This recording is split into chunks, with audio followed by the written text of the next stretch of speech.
السلام علیکم دوستو، کیسے ہیں آپ سب؟ میں زبینہ فیاض ایک بار پھر آپ کے ساتھ میں شروع کر رہی ہوں دوست دارم بائی اریج شاہ پارٹ 47۔ ساحر سائی اٹھ جائے نا، صبح ہو گئی ہے، چھوڑے مجھے آپ کے لیے ناشتہ بنانا ہے میں نے۔ وہ اپنا آپ اس کی پناہوں سے چھڑاتے ہوئے منت بھرے لہجے میں گویا ہوئی۔ وہ کب سے اپنا آپ اس کی پناہوں سے آزاد کروانے کی جدوجہد کر رہی تھی، لیکن وہ جتنا اس سے دور ہوتی ساحر اسے اتنا ہی اپنے قریب کرتا، اپنی منمانیاں سر انجام دینے لگتا، اور وہ ہر بار اس کی جسارتوں سے گھبرا کر اسی کے سینے میں اپنا منہ چھپا لیتی۔ مجھے ناشتہ نہیں کرنا، بس تم میرے پاس رہو، بہت پاس، میں تمہاری سانسوں میں سانس لینا چاہتا ہوں، تمہیں اپنے پاس رکھنا چاہتا ہوں۔ اس کی گردن میں منہ چھپاتے ہوئے وہ گہرا سانس لیتا، اس کی گردن پر اپنے لب رکھتا، مدہوشی کے عالم میں بولا تھا، ساحر سائی سمجھنے کی کوشش کرے، جانا پڑے گا، بہت وقت ہو گیا ہے باہر۔ اگر اماں سائی نے مجھے اس وقت کچن میں نہیں دیکھا تو آپ کو نہیں پتا وہ کتنا ڈانٹیں گی مجھے، کتنا ڈانٹیں گی مجھے۔ ان کو لگتا ہے کہ میں ایک نمبر کی نالائق لڑکی ہوں، کچھ نہیں آتا جاتا مجھے۔ یہاں تک کہ انہیں تو یہ بھی لگتا ہے کہ میں اپنے شوہر کی ذمہ داریاں ٹھیک سے پوری نہیں کر رہی۔ چھوڑے نا مجھے اماں سائی کو بتانا ہے کہ میں ایک بہت اچھی بیوی ہوں، اور آپ بھی نہ ان کے سامنے میری تعریف کیا کریں۔ آپ کی ذمہ داری ہے کہ آپ میری تعریف کریں، ورنہ بہت بڑا مسئلہ بن جائے گا۔ آپ انہیں بتایا کریں کہ میں ایک بہت اچھی بیوی ہوں اور آپ کا بہت خیال رکھتی ہوں۔ اس کی مونچھوں کے ساتھ چھیڑ چھاڑ کرتی وہ اسے اپنا اہم ترین مسئلہ بتاتے ہوئے اسے اس کی ذمہ داری کا احساس دلا رہی تھی۔ صبح صحیح بات ہے، میں اماں سائی کے سامنے تمہاری بہت ساری تعریف کروں گا اور تمہیں ڈانٹ بھی نہیں پڑنے دوں گا۔ اور کچھ؟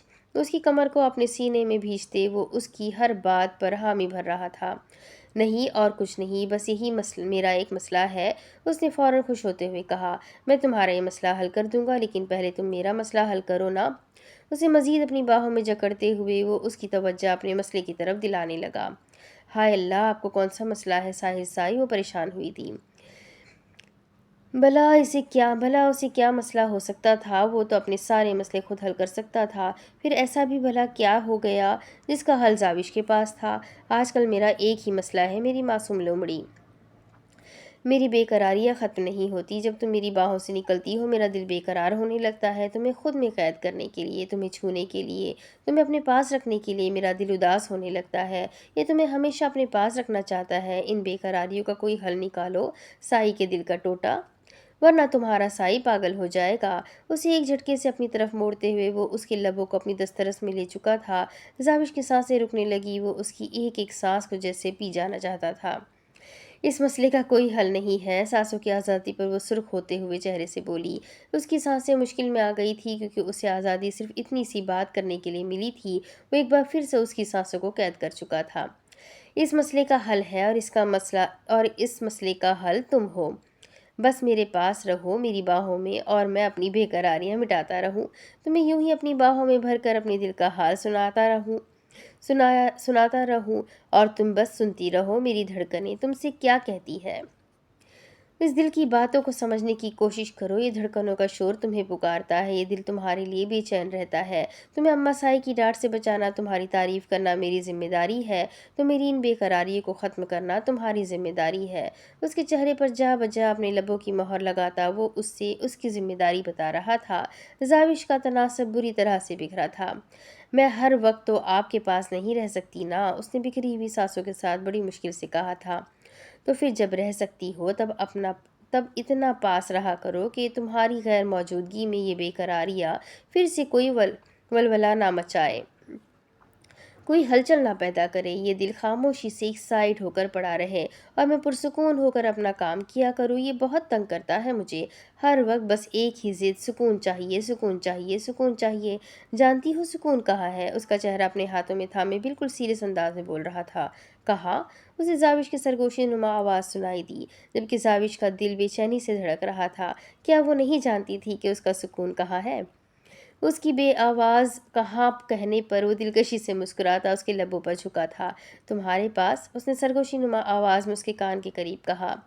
تو لے جائے اپنے ساتھ، میں نے نہیں رکھنا آپ کا سکون اپنے پاس۔ اس کی شدت سے گھبراتے ہوئے وہ اس سے دور ہوتے ہوئے کہنے لگی، چلو گی میرے ساتھ؟ اس کی گردن سے سر نکالتے وہ اس سے پوچھنے لگا۔ کہاں؟ وہ گھبرائی۔ وہاں جہاں صرف تم اور میں ہوں، اور کوئی بھی نہیں، صرف ہم دونوں ایک دوسرے کے بے حد پاس، اتنے پاس کہ ساری بے قراریاں مٹ جائے، کوئی نہ ہو ہم دونوں کو ایک دوسرے سے الگ کرنے والا۔